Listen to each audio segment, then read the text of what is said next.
Over the last couple of weeks, I have been really diving into and exploring lav mics and going on what some might call my lavalier microphone meta.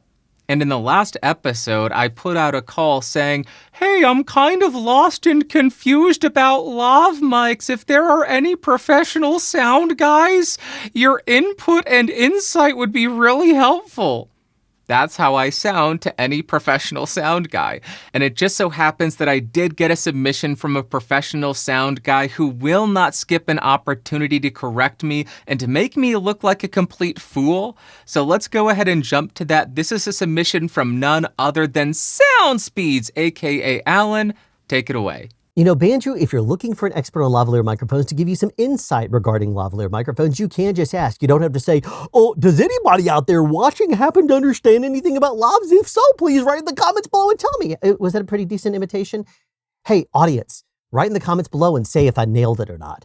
Anyway, I have made a short list here to hopefully keep me on topic here, because you guys know I'll take too many tangents if I don't. Now, in the real world, I teach a class called Lav mics, the invisible safety net, because in the world of film, that's how we refer to them. We usually will overhead boom something first, then we will under boom something second, and then we will resort to a plant microphone, which is in 2024, quite honestly, it is usually some sort of a boom microphone planted someplace. And then we'll resort to lav mics as a plant microphone next, followed by a lav mic on a person. The reason why is because a lav mic is stuck in one particular place on their clothes. It can have clothing rustle. If someone turns their head, they're going off mic. It's going to be underneath whatever material. Could be something light, could be something heavy. It cannot be visible from the camera, but that right there limits things because it has to be a small piece of micro technology. Now, let me sidestep here for a second. Let's talk about large diaphragm condensers. Where are they usually measured from when it comes down to frequency response? Usually about 1 meter away. There are some manufacturers that do it from closer distances, but when you have a microphone that is relatively flat at a distance of 1 meter, and then you bring it close, what happens? Proximity effect through the roof. Now, we've kind of addressed this before, with regards to, and you kind of did this the past couple of weeks, talking about lavalier microphones compared to large diaphragm condensers. But one thing you have not discussed is polar pattern. Most of the large diaphragm condensers that you are talking about are cardioid, some might be supercardioid, but lavalier microphones are usually omnidirectional. What does not exist in omnidirectional patterns, or it's a lot more difficult to actually create in an omnidirectional pattern? Proximity effect. And why is that? Because if you have a microphone that's here and someone's talking directly towards it, the pattern is focused on the mouth, as opposed to an omnidirectional pattern microphone where the voice is coming in from one little bitty area. So in order to get proximity effect, you basically have to swallow the microphone, put it all the way up in your mouth and practically swallow the thing in order to have your mouth completely encapsulate the capsule. Okay, so now we've addressed that. Lavalier microphones in the world of film are a weapon of last resort. That's why I call them the invisible safety net. And the goal is to have it match a boom microphone. A boom microphone is obviously going to sound better because it's a full-size microphone, as opposed to a piece of micro technology. A lavalier microphone is small because it has to be hidden. It has to be invisible from camera. If it were that easy to make a large diaphragm or a small diaphragm condenser microphone that is a full-size mic, they would all be that size, but they're not. When you talk about use case scenarios and what is it designed for, unless you're Dolly Parton, you're not going to hide a large diaphragm condenser on your chest. Just not going to happen. I do know a sound pro that was able to hide a small diaphragm condenser in the cleavage of Dolly Parton, but that was years ago, and I'm not kidding about that. He actually did do it, and he ran it to a pack that supplied it with 48 volts phantom power and transmitted. Pretty amazing. I thought that was pretty awesome when I heard this story. Anyway, but the goal is with a lavalier microphone, it has to match a boom microphone, and by that, it has to match. In modern technology, we're able to use processing to create an audio match of something. But in order for a lav to sound natural, you have to look into the perspective of the shot that it's going to be used in, usually a wide shot. And what do we always say about wide shots? Well, when you have a wide shot, it can look like a wide shot and sound like a wide shot. But if you have a close-up It cannot look like a close-up and sound like a wide shot. If you want a wide or a tight shot to sound close, you can do that and resort to a lav mic. But it doesn't work that way when you're talking about something that sounds farther away, sounding like, a wide shot, but it looks like a close-up. That's when it doesn't work. And so the sound has to be processed as real, which is very, very common this day and age with isotope RX and stuff to make something sound closer in match to a boom mic. Now, on that note, I've talked about perspective being a factor. One thing I did not mention is that in a lot of wide shots, you have a couple other things to consider too. There's usually a music bed that gets you into a scene, or special effects sounds of something like cars driving by in the foreground. And another thing they will often use in movies is they will go ahead and use the lav mic, make it sound far away. I'm sorry, not the lav mic. They will make the boom mic sound farther away and then make that a match for a wide shot, because anybody can ADR something that's a wide shot when you're seeing a shot of a building and then you hear someone do a lead in line. And sometimes they don't even bother EQing it to sound like a wide shot. Sometimes it's just going to play on the boom mic, and then they're just going to start it with the first 3 or 4 words of the line, and the person's mouth is going to pretty well match the boom on the close-up. So they'll just go ahead and use that and not even the lav. Now, many times you've also heard me say back off on the microphone because it will sound more natural. I'm not saying it sounds more broadcast. People always say, I don't want to sound like a broadcast, but guess what? When you talk into a large diaphragm condenser this far away, you're going to. And why is that? Because in the world of radio, people have been speaking into large diaphragm condensers this far away for decades. As a matter of fact, go back to the early days of radio, one of the reasons why people spoke into those microphones, they were usually farther away, first of all, and they raised their voice and spoke into it. And you are somewhat right when you say part of it has to do with the environment. Sometimes it's just a big room and it's concrete reinforced or something like that with acoustic treatment, something like that. But in a lot of recording studios, it is just a big room. Even warehouses are used as sound stages now. And the big idea there is that if the room is big enough, then the sound will dissipate before it gets too far away. But then we'll build sound stages on, anywhere out of warehouses and then throw sets into it. And then it's going to sound more like the room that you're shooting in anyway than a recording studio. So, but when you're talking about radio and broadcast, sure, it's going to be treated. It's going to be a big room and it's going to be acoustically treated. And you're using a large diaphragm where the signal to noise ratio is going to be a lot higher. But you're not going to hear me say that if you back off on a microphone, it's going to sound more broadcast. It will sound more natural. What is the difference? Well, if you want to sound like you're on the radio, then talk into a microphone right here. And yes, there is some truth in the fact that people are used to and being trained to like that sound. But where did that sound originally come from? Back in the world of early radio, people, as I mentioned, were farther away from their microphones. But as we started to get closer and you started to hear more in NPR and radio hosts, talk shows, that kind of stuff, they were speaking very close to the microphones. And sometimes if they are farther away from the microphones, it's a low enough noise. They'll put a gate on them and they'll sometimes add a lot of compression. So that way they sound louder. And that way it also sounds closer than it would if you were farther away. Now, something else to keep in mind. In the early days of radio, how were people listening to their sound?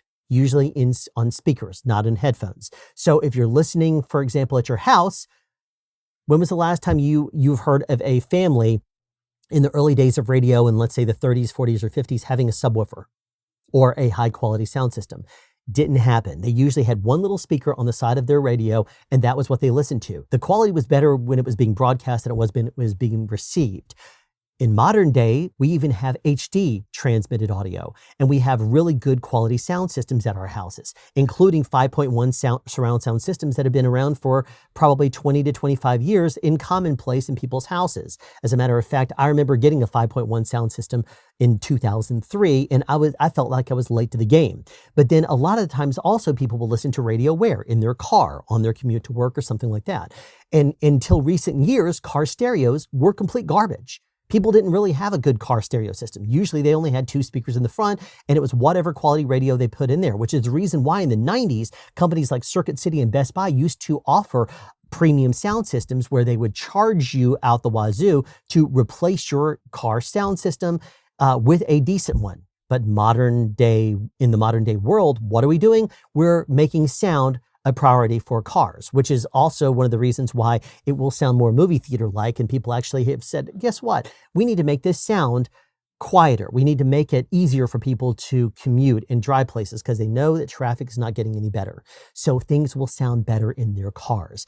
But when it comes down to bass, in early sound systems, in a car, at your house, you lacked bass. So that's one of the reasons why the increased bass really worked to the advantage when it came down to radio broadcasting. It sounded more natural by the time it was broadcast and people were receiving it. Now, this day and age, most car radios, you can run them flat on the EQ and it's going to sound just fine. But that's because you don't have to increase it. The sound system is designed to sound good now. And it's also a lot higher detail than it used to be. So when you're talking about microphones, and to pull this back into lavalier microphones, what you got to understand is that lav mics are not designed for you to use in any kind of a studio environment like the one that I'm in right now or the one that you are in.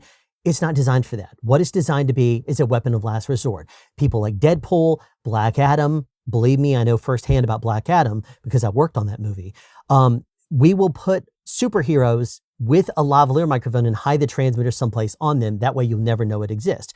A lot of the time, they shoot those shows with so many wide shots and with so many cameras that you cannot get a boom in there quite often. And so we will resort to those lav mics, which means post guys have to do processing, even on the close-ups, to make it sound like a match for the wides. And believe it or not, they do that. And it's not hard to do, but you cannot process a lav mic the same way as you would a boom microphone. It's not going to be a match. It's just not going to work that way. It has to be processed differently. So a lot of the times people who do lavs for podcasts and stuff will use the same mentality that they're used to and saying, well, I'm going to process it this way. But you can't do that. A lav mic is designed for it to be worn on a person, and it's going to be flatter. The pickup of a lav mic is only about the size of a beach ball. And anything outside of that, it's not going to pick it up great. But a lot of the reach on large diaphragm condensers and small diaphragm condensers, they're cardioid, they're going to be able to pull it in audio from a little bit farther away. But the EQ of a lav mic is different. Part of it is because it's smaller. Part of it's because it's omnidirectional. But it's also against the chest cavity, which will help it pick up a little bit more bass than it would if it were farther away or someone holding it. But at the same time, it's not going to still pick up a whole lot of bass because why? Proximity effect. Proximity effect doesn't exist on an omnidirectional pattern microphone. I've talked a lot longer than I expected to right now, so I'm going to end you with one final thought. The number one place for people to watch movies and television shows in 2024 is on their phones. You would say, well, why not on the computer? Why not in movie theaters? Why not on a home television? They do, but nowhere near as many times as people will watch on their phones. Maybe it's because streaming has become so easy for people to do when they are on the go. Maybe it's because people just cannot sit down and watch a movie as a family, and so they will watch it on their phones whenever. Maybe it's because people are watching these things while they work, and it's easy to put a little screen next to their desk. I don't know, but your audience might have some insight into that. And one last thing, and then I promise I will leave you. Believe it or not, this entire audio from this little response to you was done on a lav mic. Did I fool you? I don't know if I did or not, but believe it or not, that was done right here. And this is by no means a premium microphone. This is not even a $200 microphone. I think this one, as of the time of this video, sells for $160. It is the Deity Pro, WLav Pro, and I'm recording onto the Deity Theos. So it's not even being transmitted or anything like that. It is being recorded, but just on a lav mic pack. And this is a lav mic. So there you go.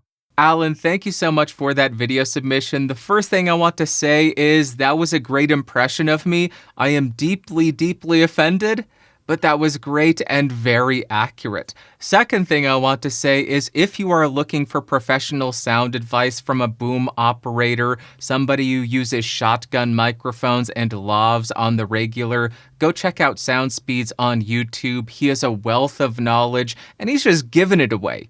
He's given it away. You don't need to buy the cow. He's given it for free. It's amazing. So go check out Sounds. I don't think that is a correct analogy here. I think people use that for something very different. But he's given the information away, so go check it out. But to summarize what he said about lav mics, he calls them the invisible safety net and said that lavs are not designed to be used in studio environments like the space that I record in or the space that he records in, and they're more designed to be a weapon of last resort. First option is always going to be overhead booming. Second option, under booming. Third option will be a plant mic, which will be an SDC or a shotgun microphone. Fourth option will be a plant mic, which would be a lav mic. And fifth option would be a lav mic planted on the individual, worn on the body. Also, up until now in this podcast, I have actually been recording with a lav mic clipped somewhere to my body. And if you're watching the video, can you guess where? Of course you can, because it's incredibly obvious. I have not worn a beanie in years, and there is also a very shiny clip in the center of my forehead. So that is where the lav mic is, quote unquote, hidden or in plain sight. A wireless lav clipped to the beanie in the center of my forehead. My understanding is this is a very common position for theater, because if you have a big bulky costume, if you're moving around a lot, you could get clothing rustle, as Sound Speeds pointed out. But also if it's clipped statically on your chest, if you move your head, you're gonna move off axis. So in theater, they want the microphone hidden, so they will put it under the wig in the center of the forehead, and it's supposed to give you a pretty good sound. So that is what I have been using. I'll talk about the microphone and what I've been testing, but that was just fantastic information from Sound Speeds, and he did make a request. I guess some kind of sacrifice that I have to make for this information, and he said, you have to overhead boom yourself with the Shure SM7B, which is what I am now going to switch to. I will, of course, need to have some kind of spectral denoise to remove the hiss, because the 7B is incredibly quiet, and I am having to drive the preamp on my Universal Audio X8 to 100%, so my gain is set at 65 decibels, and there is a lot of hiss. So I will need to run it through spectral denoise to remove that and make it sound decent. I hope it's tolerable, because we're sticking with it for the rest of this episode. I have no idea why he made this request. I can only speculate that it's because, number one, he knows I love the SM7B. He knows the SM5, which is the predecessor to the 7B, was designed to be a boom microphone. He loves overhead miking stuff, so he's forcing me to do it. And most importantly, the main motivating factor, in my opinion, is he just likes to see me suffer. So that's probably why he requested this. And if you hate this, if this sounds terrible, blame him. Even though it's likely because I am overhead miking poorly, improperly, just blame him. It's his fault. Because he's making me do it. I don't have any safety blanket of here's a microphone 4 inches from my face.